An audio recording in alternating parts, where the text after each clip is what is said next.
Box office దగ్గర power star Pawan Kalyan నటించిన latest movie Ustaad Bhagat Singh సినిమా రీసెంట్ గా ఆడియన్స్ ముందుకు రాగా అడ్వాన్స్ బుకింగ్స్ తోనే ఆల్మోస్ట్ 25 కోట్ల రేంజ్ లో గ్రాస్ బుకింగ్స్ ను సొంతం చేసుకోగా ఓపెనింగ్ డే కు వచ్చేసరికి కొంచెం రొటీన్ గానే ఉన్నప్పటికీ పండగ అడ్వాంటేజ్ తో షోకు కలెక్షన్ల పరంగా మంచి ట్రెండ్ ను చూపించిన ఈ సినిమాకు హైట్స్ లాంటివి కూడా కలిసి వస్తూ ఉండటంతో ఓవరాల్ గా తొలి రోజు రెస్పెక్టబుల్ ఓపెనింగ్స్ ని సొంతం చేసుకుందని చెప్పవచ్చు. కానీ అదే టైంలో పవన్ కళ్యాణ్ ప్రీవియస్ మూవీస్ అయిన ఓజీ కానీ హరిహర వీరమల్లు సినిమాల ఓపెనింగ్స్ తో పోల్చితే మాత్రం కొంచెం వెనకబడే ఉందని చెప్పవచ్చు. ఈ సినిమా మొత్తం మీద ట్రాక్ చేసిన సెంటర్స్ ను బట్టి చూస్తూ ఉంటే బాక్సాఫీస్ దగ్గర ఇండియాలో సినిమా మొదటి రోజు 44 కోట్ల నుండి 46 కోట్ల రేంజ్ లో గ్రాస్ ఓపెనింగ్స్ ని సొంతం చేసుకునే అవకాశాలు కనిపిస్తూ ఉన్నాయి. ఓవర్సీస్ కలెక్షన్లతో కలుపుకొని వరల్డ్ వైడ్ గా 52 కోట్లకు అటు ఇటుగా గ్రాస్ ఓపెనింగ్స్ ని సినిమా సాధించే ఛాన్సెస్ కనిపిస్తూ ఉన్నాయని చెప్పాలి. ఇప్పుడు ఆఫ్లైన్ టికెట్ సేల్స్ లెక్కలను బట్టి కలెక్షన్స్ ఇంకా కొంచెం పెరిగే అవకాశం ఉంది. ఈ collections Pawan Kalyan previous movies తో పోల్చితే తక్కువే అని చెప్పవచ్చు. కానీ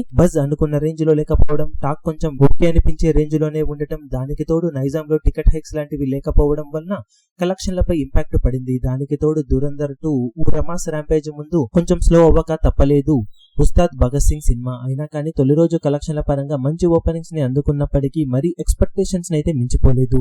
కానీ ఓవరాల్ గా ఓపెనింగ్స్ డీసెంట్ లెవెల్లోనే ఉండటంతో లాంగ్ వీకెండ్ లో సినిమా బాక్సాఫీస్ దగ్గర మంచి జోరును మంచి రికవరీని అందుకునే అవకాశాలు ఎంతైనా ఉన్నాయని చెప్పాలి. ఇక కి గాను సినిమా సాధించే టోటల్ ఏరియాల వారి కలెక్షన్ వివరాలు ఎలా ఉంటాయో చూడాలి.